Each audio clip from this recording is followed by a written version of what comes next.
하나님께서 귀한 찬양을 통하여 영광을 받으신 줄로 믿습니다. 현대인들은 세상을 살아가면서 무거운 짐, 고통스러운 짐, 책임 이런 것을 잘 짊어지려고 하지 않습니다. 한 가정에서도 남편은 아내에게 짐을 맡기고 싶어하고 또 아내는 남편에게 짐을 맡기고 싶어합니다. 그래서 일이 잘 되지 않으면 서로 너 때문에 그렇게 되었다, 이제 상대방을 탓하며 원망하기도 합니다. 사회생활에서도 그렇습니다. 사회생활에서도 할 수 있는 한 짐을 안 지려고 합니다. 왜냐하면 짐이라고 하는 것은 지는 순간부터 무거워지기 때문에 그렇습니다. 그러나 모든 인생은 태어날 때부터 죄의 짐을 지고 태어납니다. 첫사람 아담과 하와가 죄로 타락한 이래 모든 인간은 죄인의 혈통을 이어받아 죄의 짐을 지게 된 것입니다. 그래서 우리는 이 세상을 살아가면서 수고의 짐, 질병의 짐, 더 나아가서는 죽음의 짐까지 지고 살아가게 되는 것입니다. 그래서 세상을 살아가는 사람들은 모두가 다 나름대로의 짐이 있다, 그렇게 말할 수가 있습니다. 그런데 우리 예수님께서는 사람들이 다 지기 싫어하고 사람들이 다 피하고 싶어하는 무거운 짐을 다 내게로 가져오라, 그렇게 말씀하고 있습니다. 수고하고 무거운 짐진 자들아 다 내게로 오라, 그렇게 초청하고 있는 것입니다. 이 초청에는 예외가 없습니다. 부자도 가난한 자도, 권력자도 비천한 자도, 건강한 자, 병든 자, 성공한 자, 실패한 자, 신분이 어떠하더라도 이 세상을 살면서 무거운 짐을 지고 있다면, 자기 혼자 감당할 수 없는 무거운 짐에 짓눌리고 있다면 그런 사람들은 다 주님께로 오라, 이렇게 말씀하고 있는 것입니다. 그러면 예수님은 왜 우리의 짐을 대신 맡아 지려고 하시는 것입니까? 우리가 세상을 살아가다 보면 무거운 짐이 없는 사람이 없다고 하는 것, 그것을 알게 됩니다. 저도 가끔 TV를 보면서 그 강호동 씨가 진행하는 무릎팍 도사, 그런 것을 재미있게 봅니다. 왜냐하면 거기는 유명한 사람, 또 연예인, 그리고 성공한 사람들도 나오고, 지난번에는 사라장도 나오고 장한나도 나오고, 그 사람들이 어떻게 세계적인 예술가가 되었는지 그런 걸 이야기하는데 감동이 있었습니다. 그런데 그 프로그램 자세히 보게 되면 유명인사, 그리고 연예인, 이런 게스트들도 근심 걱정, 무거운 짐이 없는 사람이 없는 것 같았습니다. 괜찮아 보이고 행복해 보이고, 다른 사람들이 볼 때는 성공한 것 같이 보여도 다 남들 모르게 자기 혼자만이 끙끙거리며 무거운 짐을 지고 가는 그런 짐들이 그들에게도 다 있는 것입니다. 그래서 예수님은 모든 사람을 향해서 누구든지 다 내게로 오라, 이렇게 초청하셨는지도 모릅니다. 오늘은 지난주에 이어서 같은 본문을 두 번째로 설교합니다. 오늘의 본문 말씀에서는 우리가 어떤 교훈을 받을 수 있습니까? 첫째, 이 세상의 모든 사람들은 무거운 짐을 지고 살아간다는 것입니다. 시편 38편 4절에는 이렇게 말씀합니다. 내 죄악이 내 머리에 넘쳐서 무거운 짐 같으니 내가 감당할 수 없나이다. 시인도 그렇게 말합니다. 시인이 가지고 있는 죄짐이 너무 무거워서, 그것이 마치 머리 위에 있는 짐 같아서 내가 견딜 수 없고 감당할 수 없이 무겁다, 그렇게 말하고 있는 것입니다. 이 말씀처럼 이 세상을 사는 사람들은 모두가 무거운 죄짐을 지고 사는 것입니다. 그리고 사람마다 이 죄짐을 벗어보려고 노력하는 것입니다. 이 죄짐을 벗어보려고 노력해도 죄짐이 잘 벗어지지도 않고, 벗어진 것 같아도 뒤돌아보면 또 나를 따라오고 또 나를 짓누르고 있는 것을 보게 됩니다. 그래서 중세 카톨릭에서는 죄짐을 벗고 싶어하는 사람들의 심리를 이용해서 면죄부를 만들어 팔았습니다. 돈을 내고 교회가 만든 증서를 사기만 하면 죄가 용서된다고 가르쳤습니다. 이런 면죄부 때문에 16세기에 종교개혁이 일어난 것입니다.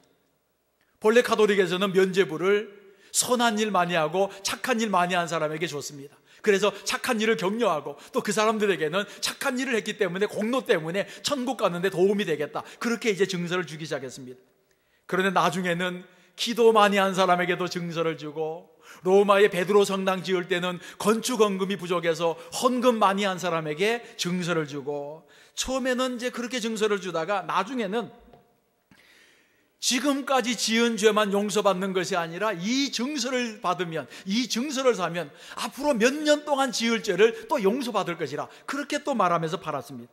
면죄부에 이름만 있어도 구원받는다고 가르치고, 나중에는 죽은 조상들을 위해서라도 이 면죄부를 사면 그 사람들의 그 영혼이 지옥에서 연옥으로, 연옥에서 천국으로 올라간다, 그렇게 가르치면서 이 면죄부를 돈을 받고 판 것입니다. 교회가 돈 때문에 극도로 타락한 모습을 중세가 보여주었습니다. 그래서 어떤 사람은 성당에 다닌다고 하면서도 술에 취해서 행패를 부리고 망나니처럼 삽니다.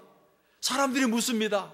당신은 성당에 다니는 사람인데, 당신은 교회에 다니는 사람인데, 당신은 하나님을 믿는 사람인데 이렇게 살면 되겠습니까? 그 사람이 대답하기를, 나는 앞으로 10년간 무슨 죄를 지어도 다 용서받을 수 있는 면죄부를 미리 샀기 때문에 아무 문제가 없다는 것입니다. 그래서 제멋대로 살았다는 것입니다.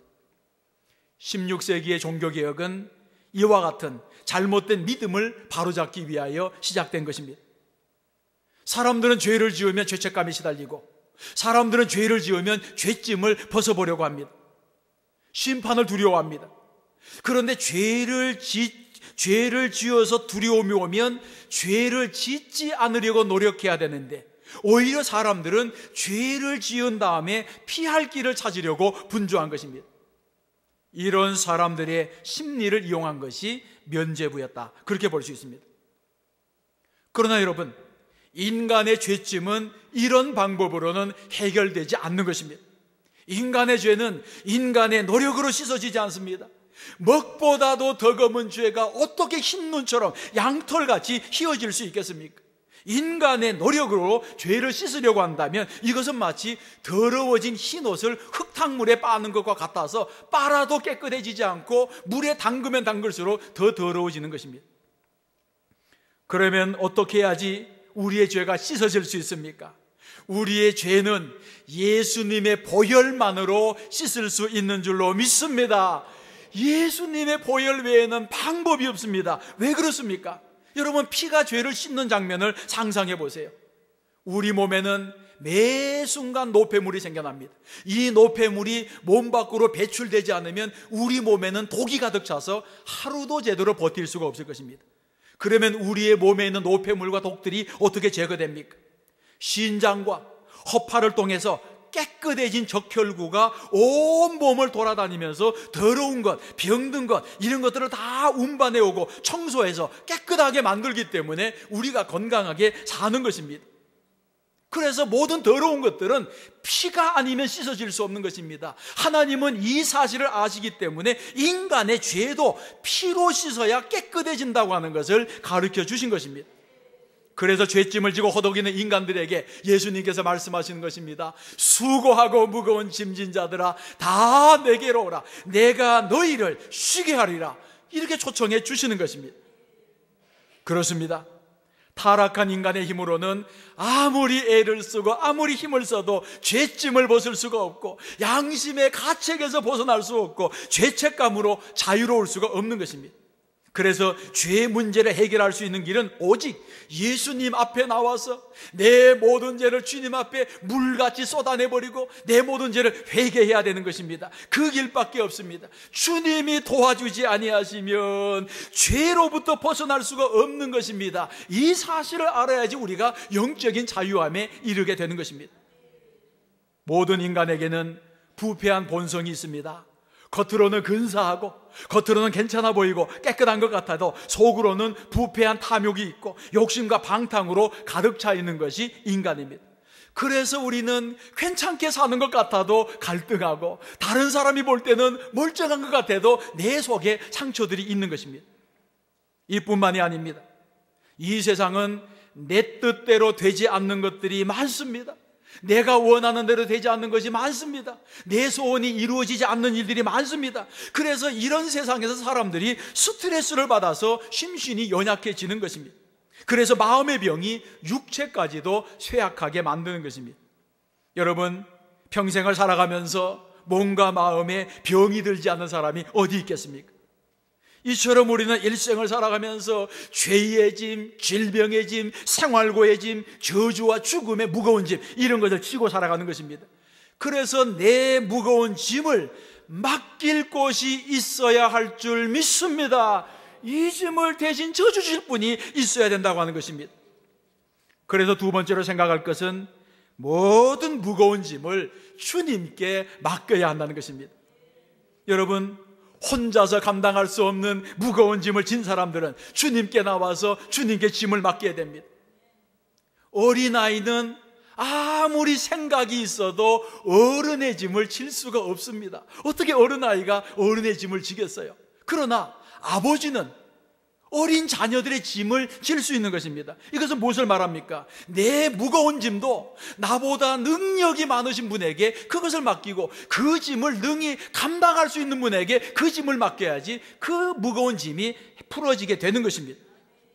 그러면 우리가 지고 있는 이 근심과 걱정의 짐, 염려와 두려움의 짐, 고통과 슬픔의 짐, 이 짐을 누가 맡아주겠습니까? 사람이 맡아주겠습니까? 선생님이 맡아주겠습니까? 이런 짐을 맡아주실 분은 주님밖에 없는 줄로 믿습니다. 주님께 짐을 가지고 나가야 되는 것입니다. 그래서 빌립보서 4장 6절과 7절에서 이렇게 말씀합니다. 아무것도 염려하지 말고 다만 모든 일에 기도와 간구로 너희 구할 것을 감사함으로 하나님께 아뢰라. 그리하면 모든 지각에 뛰어난 하나님의 평강이 그리스도 예수 안에서 너희 마음과 생각을 지키시리라. 그렇게 말씀하고 있습니다.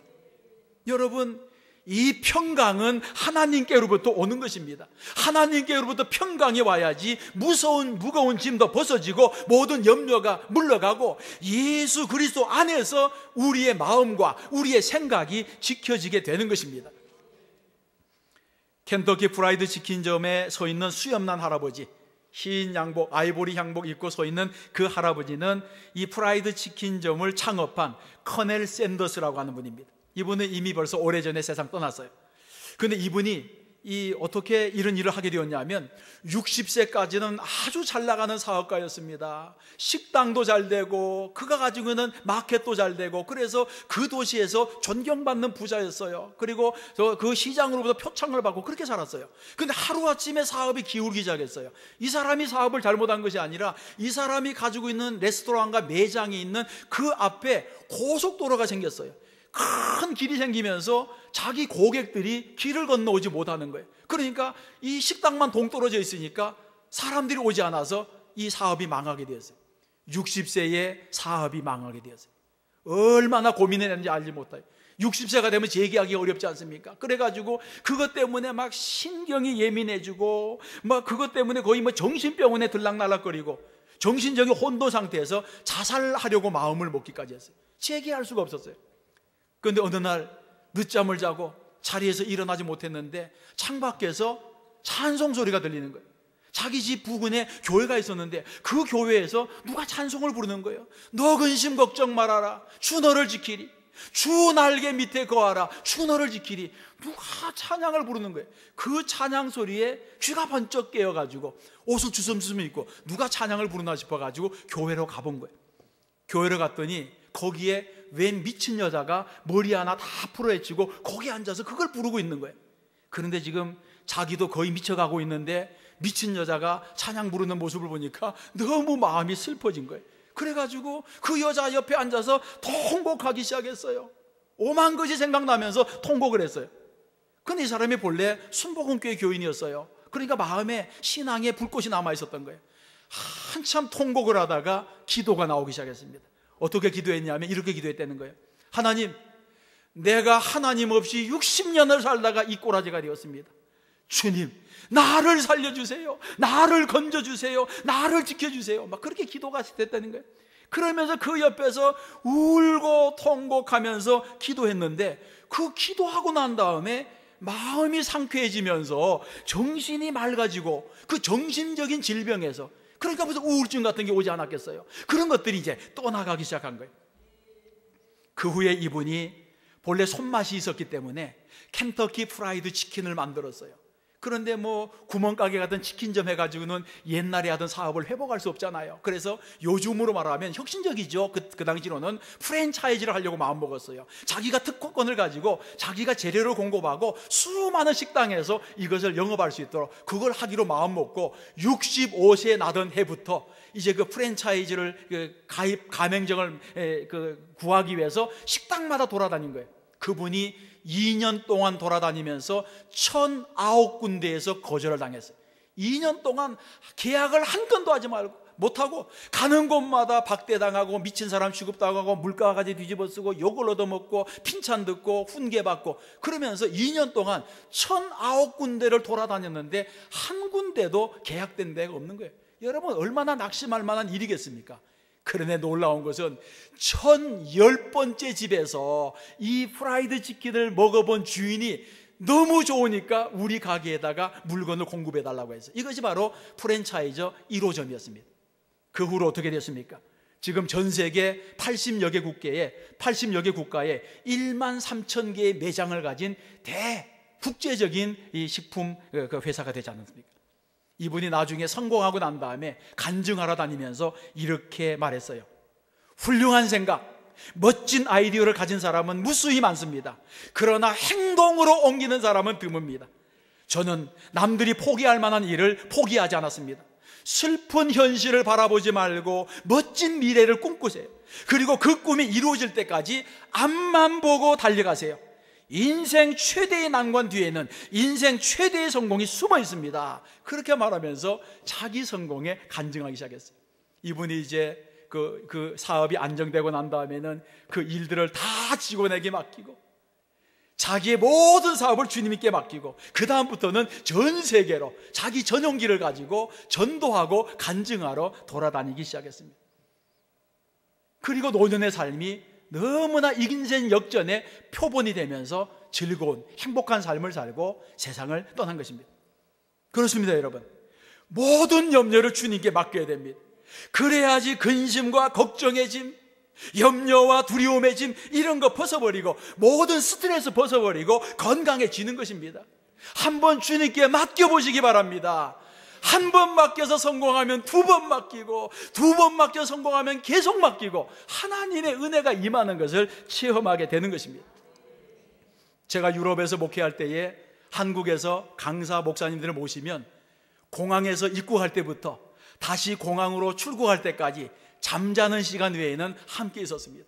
그러니까 거기는 영어권이 아니기 때문에 이태리어가 아니면 뭐 물건 살 수도 없고 밥 먹을 수도 없고 그러니까 이간에 잠만 깨어나면 제 차를 가지고 이제 돌아다니면서 여행도 하고 또 여기 뭐 유적들도 가고 또 교회 집회도 하고 그러는 거예요. 그래서 보통 오시면 한 열흘 정도 저 하고 있어요. 한국에서는 약속하기도 어려운 그런 분들을 거기서는 공항에서 공항까지 내 인질이 돼가지고 같이 다니는 거예요. 그래가지고 오만 얘기를 다 하는 거예요. 한국에서는 바빠서 할 수 없는 얘기를 거기서 다 해요. 한 번은 우리 교단이 아니에요. 근데 그 교단에서 총회장 하시고 이름만 얘기해도 알 수 있는 아주 훌륭한 목사님이 또 초청에 응해서 오셨어요. 사모님과 같이 오셔서 제가 이제 그분하고 이제 열흘을 같이 지냈어요. 그분은 또 특별히 아시시를 좋아해서 제가 밀라노에서 아시시까지는 거의 500km가 되는데 거기까지 가서 아시시를 또 다 보여드리고 그렇게 이제 그런 시간을 가졌는데 이분이 이제 같이 다니면서 최 목사 목회하면 좀 어려운 사람 없나? 그렇게 물으시더라고요. 아, 왜 없겠어요? 이민사회인데. 그런데 나도 있어. 그러시더라고요. 아니 목사님같이 훌륭하신 분한테 무슨 목회를 어렵게 하는 분이 있어요. 그러니 아니야 나도 있어. 지금까지 내가 교회에서 목회하면서 내 마음을 맞출 수 없는 그 사람이 있어서 내가 한 3년을 기도했다는 거예요. 주님 저 사람을 변화시켜주세요. 3년간 기도해도 변화가 없더라는 거예요. 그래가지고 이것은 하나님이 원하시는 기도가 아니구나 그렇게 생각하고 기도 제목을 바뀌었다는 거예요. 어떻게 바꿨느냐 하면 하나님 아버지 저분 바꾸실 수 없으면 다른 교회로 가게 해주세요. 그렇게 기도했더니 금방 응답이 왔다는 거야. 그 사람은 다른 데로 갈 곳이 없다. 네가 잘 데리고 있어라. 그러시다는 거야. 아이고 같이 있으려니까 너무 괴로운 거예요. 그래서 그러면 하나님 나는 종이 부족해서 힘이 없으니 능력 많은 하나님이 맡아주세요. 연세도 많으시니 데리고 가셔서 잘 데리고 계시세요. 그랬더니 아니다 아직 올 때가 안 됐느니라 또 그러시는 거예요. 그래가지고 이래도 안 되겠다 싶어가지고 그러면 하나님 인간성을 고쳐주시옵소서. 나도 못 고친다. 아니 전능하신 하나님이 왜 못 고치십니까?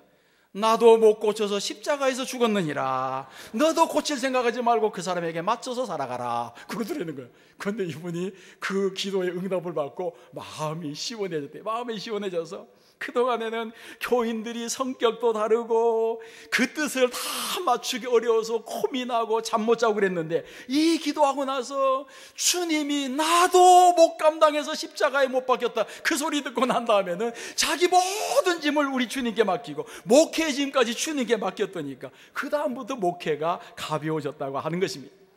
여러분, 우리가 세상을 살다 보면 내가 질 수 없는 무거운 짐이 얼마나 많습니까? 내가 감당할 수 없는 문제가 얼마나 많습니까? 해결할 수 없는 것이 얼마나 많습니까? 어떻게 하겠습니까?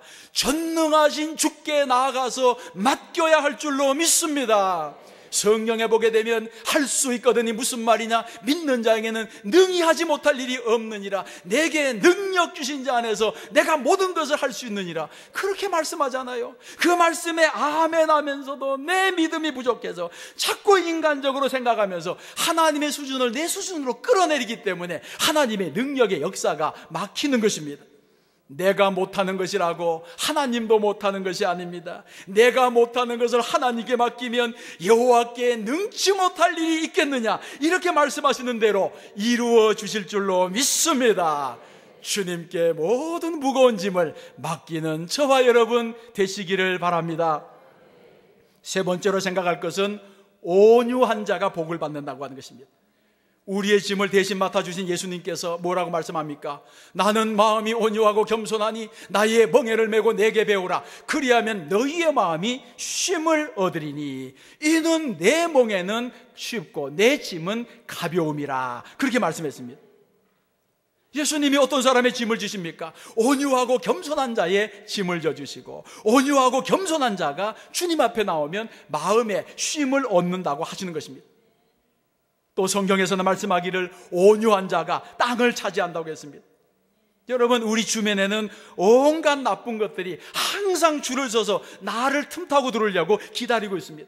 그러나 내 마음이 온유해지고 내 마음이 겸손해지면 모든 저주를 이기고 모든 갈등과 스트레스를 물리치고 마침내 승리해서 축복의 주인공이 될 줄로 믿습니다. 이 사실을 믿으셔야 하는 것입니다. 예수님은 산상수훈에서 누구든지 내 오른편 뺨을 치거든 왼편도 돌려대며 또 너를 고발하여 속옷을 가지고 가는 자에게는 겉옷까지도 가지게 하며 또 누구든지 너로 억지로 오리를 가게 하거든 그 사람과 심리를 동행하고 내게 구하는 자에게 주며 내게 꾸고자 하는 자에게 거절하지 말라. 그렇게 말했습니다. 여러분, 이 산상수훈의 말씀은 성경에 있는 말씀 중에 아주 왕관의 보석과도 같은 말씀입니다. 너무 훌륭한 말씀. 이 산상수훈의 공동체가 있었기 때문에 기독교 2000년 역사가 가능했던 것입니다. 그런데 이런 본문으로 목사가 설교하기가 쉽지 않습니다. 왜냐하면 내가 그렇게 살지 못하기 때문에 이런 본문으로 설교하는 것이 어려운 것입니다. 오른 뺨을 때리는 사람에게 왼 뺨을 내놓고, 속옷을 달라고 하는 사람에게 겉옷을 주고, 구워달라고 하는 사람에게 거절하지 않고 다 구워줄 수 있는 사람이 세상에 어디 있겠습니까? 그래서 우리는 산상수훈을 읽으면서 예수님이 너무 이상적인 요구를 우리에게 하신 거야. 이것은 우리가 그냥 뜻으로 생각하는 것이 실제로 그렇게 살 수는 없을 거야. 그렇게 생각하기도 하는 것입니다. 그래서 내가 할 수 없기 때문에 말씀의 기준을 끌어내리기도 합니다. 그런데 제가 점점 나이가 들어가면서 인생의 경험이 쌓여가면서 온유하고 겸손해서 마음의 평화를 얻는 것이 다투고 갈등하며 부귀영화와 공명을 얻는 것보다 낫다고 하는 것을 알게 되었습니다. 여러분, 마음의 평화를 어떻게 돈으로 사겠습니까? 마음의 평화를 어떻게 돈으로 계산하고 돈으로 바뀌겠습니까? 이 마음의 평화는 그런 것으로는 얻을 수 없는 것입니다. 성경에서도 누가 잘 삽니까? 온유한 자가 잘 삽니다. 성경에서 누가 성공합니까? 온유한 자가 성공합니다. 민수기 12장 3절에 보게 되면 이 사람 모세는 온유함이 지면의 모든 사람보다 더하더라. 개역 성경에 보게 되면 지면의 모든 사람보다 승하더라. 그렇게 말해요. 이 세상에 어떤 사람도 모세만큼 온유한 사람이 없다는 거예요. 그래서 하나님께서는 이 모세를 귀하게 들어 쓰신 것입니다. 아브라함도 온유한 사람이었습니다. 조카 롯과의 다툼이 있었을 때에 은금과 육축이 풍부했지만 좋은 땅을 다 롯에게 양보하고 자기는 만물의 찍기 같은 그 끄트머리 땅을 차지해서 나갔습니다. 그래도 조카와 다투지 않았습니다. 요즘은 형제간에도 재산을 안 나누는데 조카하고도 그렇게 나누는 너그러운 사람이었습니다. 온유한 사람이었습니다. 그 아들 이삭도 온유한 사람이에요.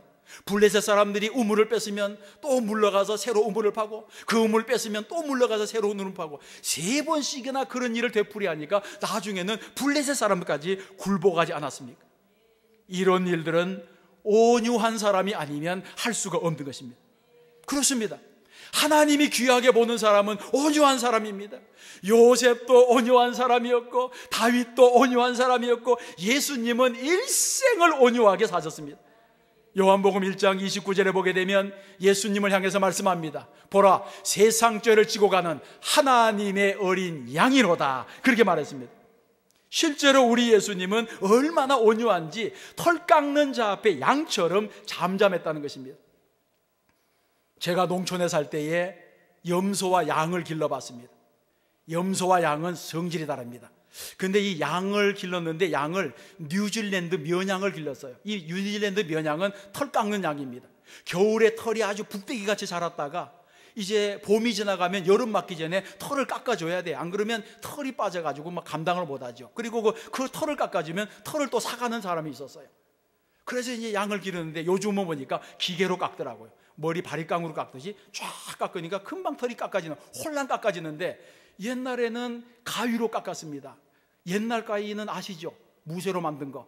그래가지고 그 뭉텅한 가위로 깎는데 이 털이 잘 안 깎이는 거예요. 근데 털은 또 바짝 깎아줘야 되니까 이 양을 눕혀놓고 털을 깎아서 털을 바짝 깎다 보면 5번에 1번은 살이 찝히는 거예요. 살이 찝히면 피가 툭 터져 나오잖아요. 그러면 양이 깜짝 놀래요. 부르르 떨면서 매 그러고 또 가만히 있는 거예요. 계속 깎다 보면 그 온몸을 다 깎으면 여러 번 가위에 찝히는 거예요. 그래도 그 양이 도망가지.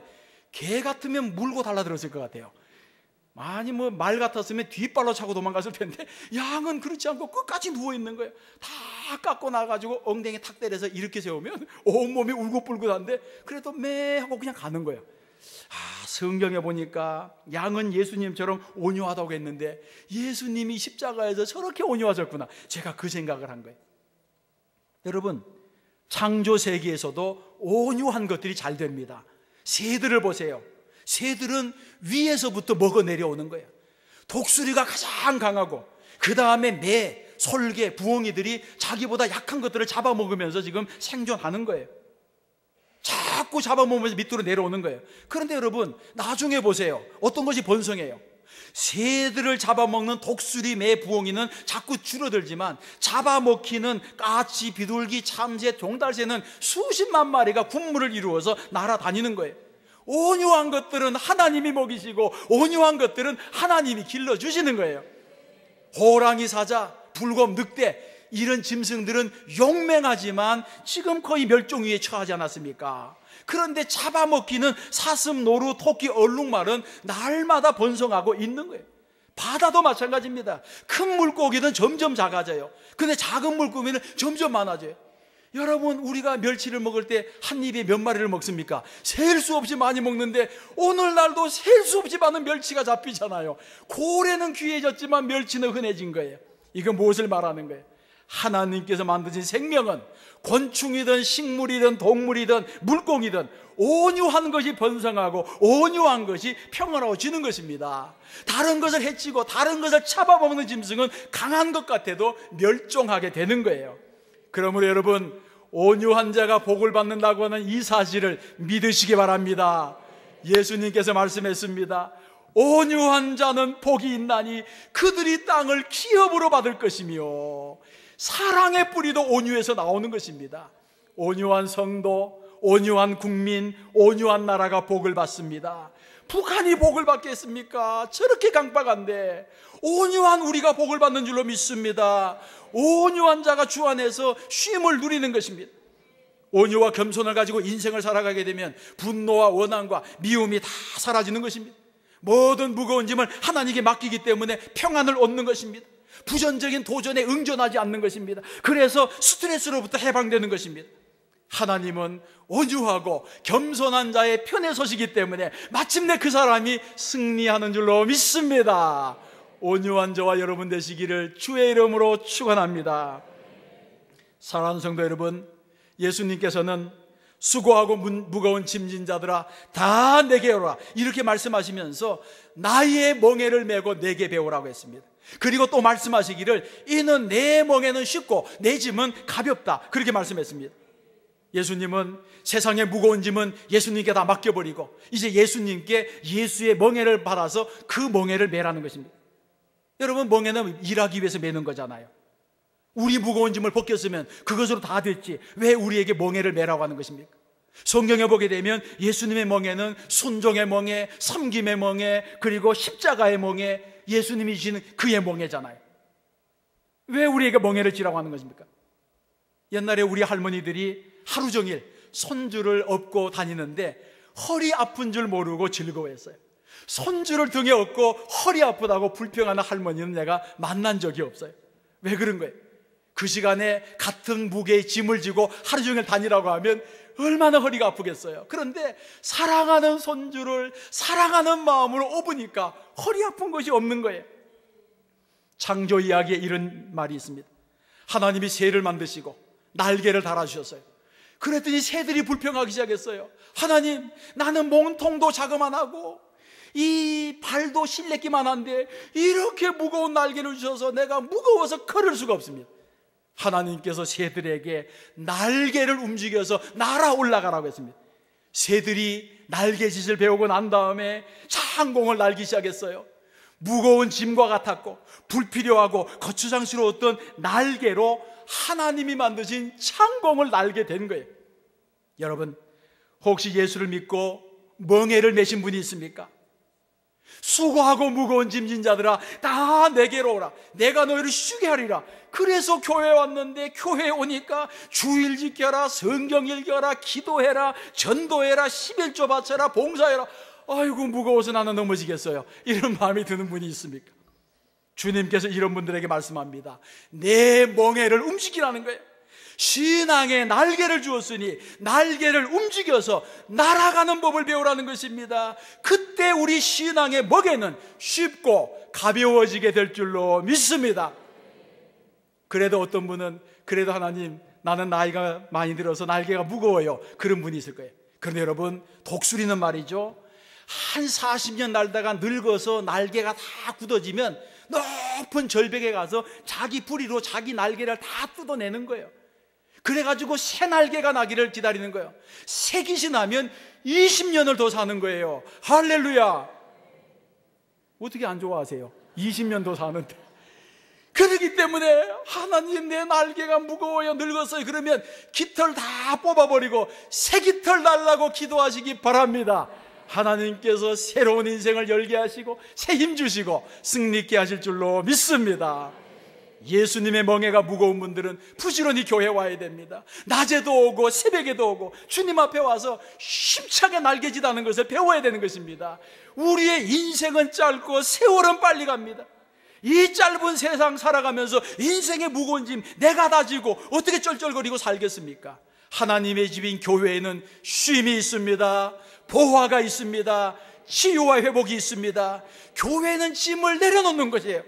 예배 은혜 받았습니까? 그러면 교회 올 때 지고 왔던 모든 무거운 짐을 다 교회에 내려놓고 가시는 분들이 되시기를 바랍니다.